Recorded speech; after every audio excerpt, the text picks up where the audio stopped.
Hola amigos de ABL Noticias. Señores, si les traemos primicias, el titán patriota Donald Trump, señores, ha aparecido y ha prometido que en el 2024 van a recuperar la Casa Blanca, se va a recuperar América, la Cámara de Representantes y por supuesto el Senado, señores. ¿Qué les parece, señores? Vuelve el titán patriota Donald Trump, señores, a la cabeza. Escuchen. Vuelve Trump.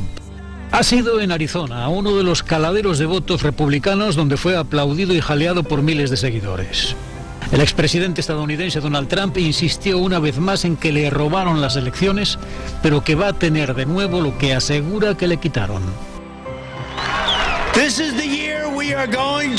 Este es el año en el que vamos a recuperar la Cámara de Representantes, vamos a recuperar el Senado y vamos a recuperar América. Esto es muy importante. Y en 2024 vamos a recuperar la Casa Blanca. Trump desarrolló su teoría sobre el asalto al Capitolio y concluyó que va a organizar un regreso como el que nunca antes se ha visto. El Partido Republicano se ha desplazado hacia su ala más derechizada, que considera a Trump su mayor activo electoral. Se habla de un regreso en la política estadounidense, pero ¿se fue alguna vez? Donald Trump sigue insistiendo falsamente, hasta el día de hoy, haber ganado las últimas elecciones en el país. Y casi semanalmente Trump moviliza a sus seguidores con viejos y conocidos mitos conspirativos. Sus ataques apuntan a Joe Biden, quien ha tenido un complejo comienzo de mandato y por consiguiente una baja en la valoración de su desempeño. Por eso en esta edición de Fondo nos preguntamos, Biden en apuros, ¿vuelve Trump a la escena?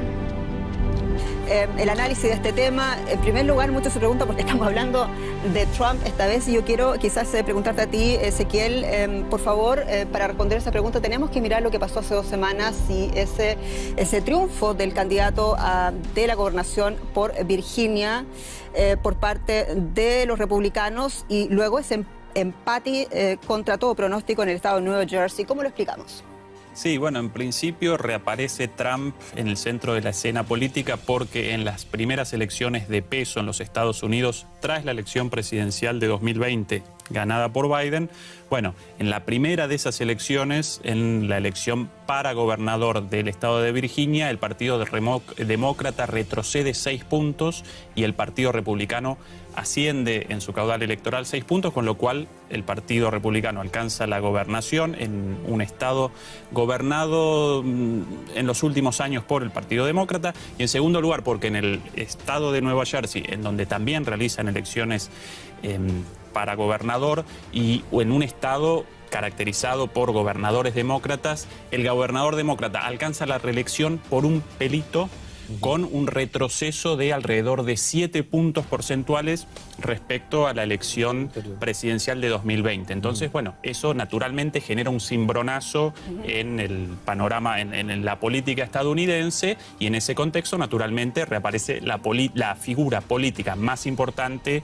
del republicanismo, Donald Trump. O sea, se lee no solamente como un menos para Biden, sino un plus para Donald Trump en ese sentido, ¿no? Porque pierde ahí una gobernatura importante. Sí, sin dudas, pero yo personalmente en todos estos casos presencio más la derrota de los gobiernos en funciones, la derrota de los oficialismos, que la victoria de las oposiciones. Si quieren, después podemos deliberar sobre esto.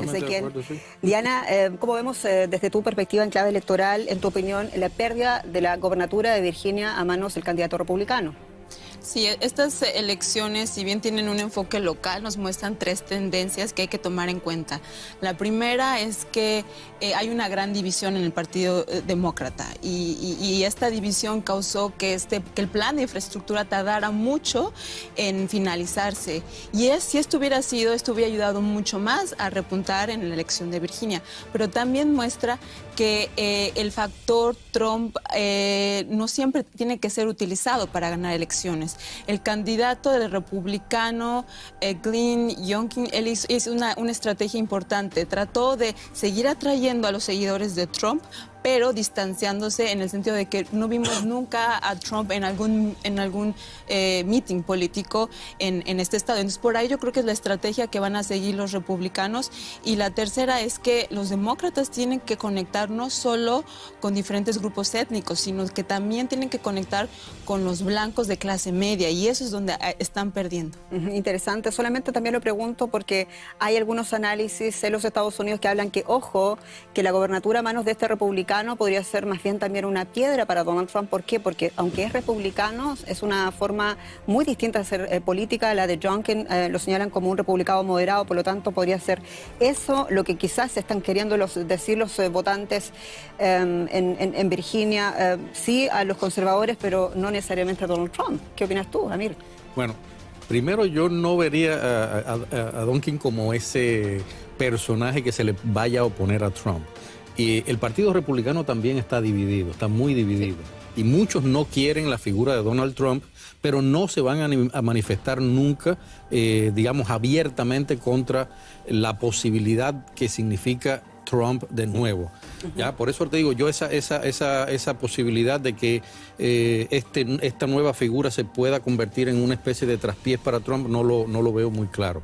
Lo que sí me llama la atención de todo ese fenómeno es que justamente de algún modo eso le sirve mucho a Trump y a todos los seguidores de Trump como una especie de vieron realmente nosotros estábamos ganando las elecciones. Es decir, es como una nueva trampa a favor de que sí, nosotros incluso en esos estados podíamos haber ganado si no hubiera hecho trampa. Es decir, todo queda muy en el terreno de lo, digamos, de la conspiración, como dicen ellos allá, ¿no? ¿Pero esto es un voto para el Partido Republicano con todas las divisiones que tiene, o es un voto a favor de Donald Trump? Y esto es muy interesante quizás de ponerlo sobre la mesa, porque se trata sobre todo de la pregunta de nuestro programa, si este señor vuelve a la escena, y lo ha hecho después de estas elecciones.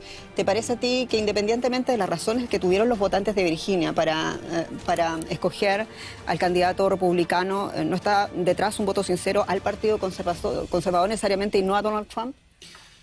Yo rechazo la interpretación personalista de la política. Para mí, presenciamos una situación en la cual la pandemia por el coronavirus no solamente representa una pandemia sanitaria, sino que representa una pandemia política también, en el sentido de que todos los gobiernos en funciones, independientemente de su signo político, aparecen sufriendo derrotas electorales. Y el caso de Estados Unidos representa el primer caso en el cual, primero, el Partido Republicano con Trump debe abandonar el poder como consecuencia de la pandemia, y ahora Biden aparece en problemas como consecuencia también de la pandemia. En otros lugares del mundo yo presencio algo muy similar. En América Latina aparecen en problemas gobiernos de derecha como Bolsonaro, como Piñera, gobiernos de izquierda, de centro izquierda más bien, como Alberto Fernández. Mismo en Alemania, Merkel con una imagen positiva durante muchísimo tiempo, bueno, el Partido Cristiano-Demócrata realizó una muy mala elección y a pesar de la mediocre elección de la socialdemocracia, alcanza el gobierno. Entonces, presenciamos una situación en la cual aparecen más derrotas de los oficialismos que victorias de las oposiciones. Y de hecho, esto en parte responde a la pandemia, pero para mí, por detrás de esto aparece algo más. Aparece un clima de malestar generalizado a escala global y de hecho si recordamos los años inmediatamente anteriores de la pandemia, 2019, ¿no? La pandemia comenzó fuertemente en 2020. Yo recuerdo al mundo prácticamente en llamas. En América Latina, manifestaciones fortísimas en Chile, Ecuador, Colombia, Brasil, París prendida a fuego por los chalecos amarillos, en Estados Unidos con lo de Floyd, en el mundo árabe con el Líbano, en Hong Kong. De hecho, hace algunos días apareció un estudio muy interesante de la Universidad de Columbia en el cual realizan un análisis de las protestas a escala global a lo largo de la historia. Y desde 2006 para acá presenciamos un pico de protestas en el mundo equivalentes a los picos de 1848, un año de muchísimas revoluciones en el mundo, siglo XIX, poco relevante, pero también equivalentes al momento posterior a la Primera Guerra Mundial, con la Revolución Rusa en 1917, y a 1968, con el Mayo francés.